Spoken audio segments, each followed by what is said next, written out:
Hello friends, welcome to Nandkishor classes. आज का lecture बहुत ही इंटरेस्टिंग होगा। सर्कल्स चैप्टर का बहुत ही इंपॉर्टेंट क्वेश्चन करने वाले हैं। स्टेटमेंट ध्यान से देखिए, इसमें कई तरह की थ्योरम्स यूज हो जाएंगे। अच्छा लगेगा, इंटरेस्टिंग कंसेप्ट होगा।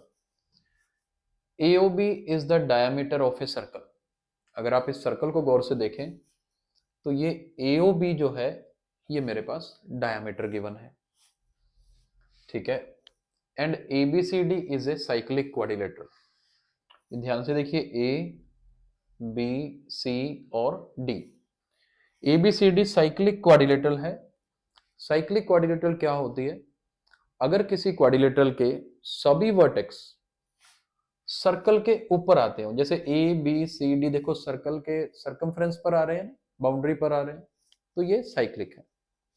चलिए, एंगल ADC 120, ये ADC 120 है।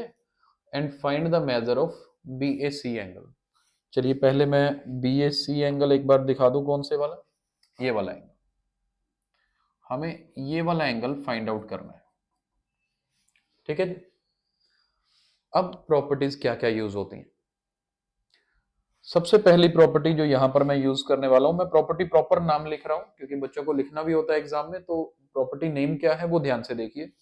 पहली प्रॉपर्टी जो इस क्वेश्चन में यूज होगी वो ये कि angle in a semi circle is 90 degree.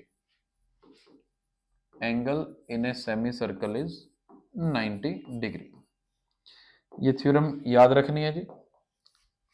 इसका मतलब क्या होता है कि जैसे ये देखो, ए बी जो है, ये ध्यान से देखना, ए बी डायमीटर है ना।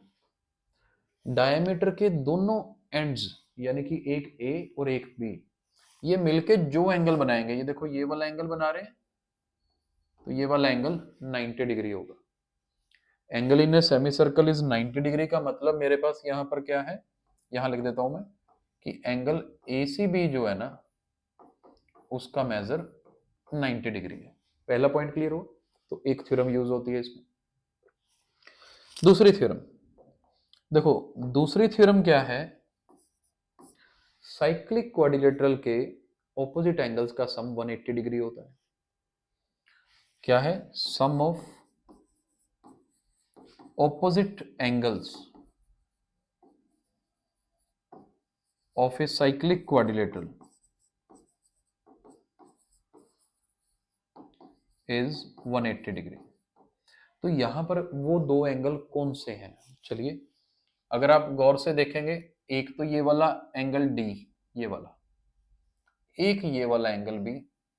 साइक्लिक क्वाड्रिलेटरल के ये दोनों ऑपोजिट एंगल्स हैं। अब 120 और इसका दोनों का सम 180 डिग्री है। अगर दोनों का सम 180 डिग्री है, एक 120 है तो फिर दूसरा कितना हो जाएगा? 60 डिग्री हो जाएगा।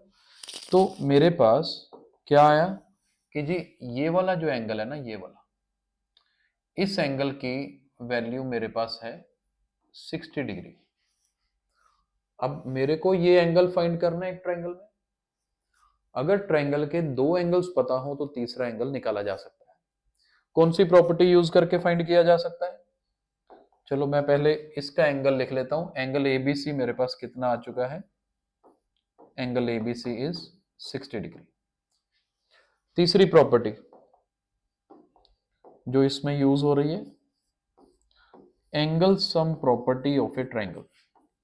Angle sum property of A triangle. Calculation पूरी करके दिखानी है बेटा। ऑपोजिट एंगल का सम 180 है तो प्रॉपर एंगल नेम्स लिखने हैं, प्लस करके इक्वल टू 180 लिखना है, वैल्यू फिल करनी है, फाइंड करना है। मैं सिर्फ प्रॉपर्टीज नोट करवा रहा हूं। अब मैंने इस ट्रायंगल में गया, अगर ये देखो इस ट्रायंगल में, ये राइट, इस ट्रायंगल में अगर मैं जाता हूं तो दो एंगल मुझे पता है। उन दो एंगल्स की वैल्यू क्या क्या है? एक एंगल है 90 डिग्री,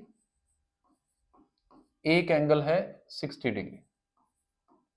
हाँ, तीसरा एंगल मुझे BAC फाइंड करना है। तो ये एंगल सम प्रॉपर्टी लगाई। देखो मैं जैसे मैं कह रहा था ना, कैलकुलेशन पूरी करनी है, तो ऐसे स्टेप वाइज करना है। इवन कि आपको सीधा 90 भी नहीं, पहले लिखना है angle ACB plus angle ABC plus angle BAC, पूरे पूरे नाम लिख के पेपर में जब अटेम्प्ट करना है। तो 90 प्लस 60 150 होगा। 150 आप उधर 180 में से माइनस करेंगे तो 30 डिग्री। दैट मीन्स जो एंगल हमने फाइंड करना था उसकी वैल्यू कितनी है, 30 डिग्री है। ये एमसीक्यूज में भी आ सकता है, आता भी है, इसलिए मैंने स्टेप्स जरूर बताए, लेकिन ये माइंड में कर सकते हो। आपको सीधा पता लगेगा ये 120 है तो ये 60 है, ये डायमीटर है तो ये 90 है, 90 प्लस 60 150, तो फिर तीसरा एंगल कितना होगा, 30 होगा।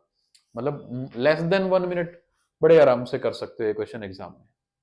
आई होप कंसेप्ट समझ आया होगा। Thank you so much for watching the video.